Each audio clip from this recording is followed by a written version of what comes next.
जीवन गौरव पुरस्कार प्राप्त किसनराव कुराडे यांचा योग विद्याधामतर्फे गौरव।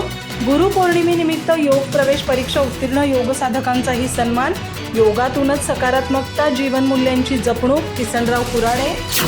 गडहिंग्लज येथील योग विद्याधामच्या वतीने गुरुपौर्णिमेनिमित्त आयोजित कार्यक्रमामध्ये नुकतेच जीवनगौरव पुरस्काराने सन्मानित झालेल्या ज्येष्ठ योग साधक किसनराव कुराडे यांचा शाल, श्रीफळ आणि पुष्पगुच्छ देऊन गौरव करण्यात आला।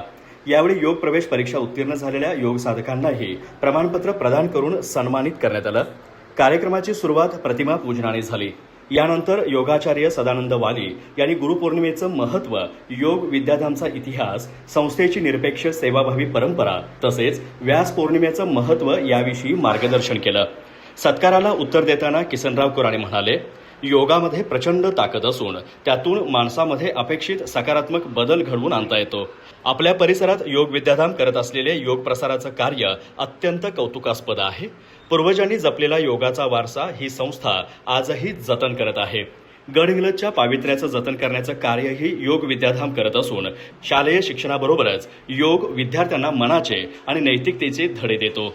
यानंतर प्राध्यापक सदानंद वाली यांनी गुरुवंदन ध्यान घेत उपस्थितांना आई वडील, शिक्षक, समाजातून लाभलेले गुरु तसेच ऋषीमुनींचे स्मरण करून त्यांच्याप्रती कृतज्ञता व्यक्त करण्यास सांगितलं। ध्यानात्मक पद्धतीने सादर करण्यात आलेला हा उपक्रम उपस्थित योग साधकांना विशेष भावला। कार्यक्रमास गुरुलिंग खंदारे, बाळासाहेब बळदारे, शारदा आजरी, विठ्ठल मोरे यांच्यासह अनेक योग साधक उपस्थित होते। दीपाबंदी यांनी सूत्रसंचालन केलं तर प्राध्यापक शंकर खाडे यांनी आभार मानले। विश्वकल्याण प्रार्थनेने कार्यक्रमाची सांगता झाली। अधिक माहिती आणि ताज्या घडामोडींसाठी आजच आमचे चॅनल सबस्क्राईब करा।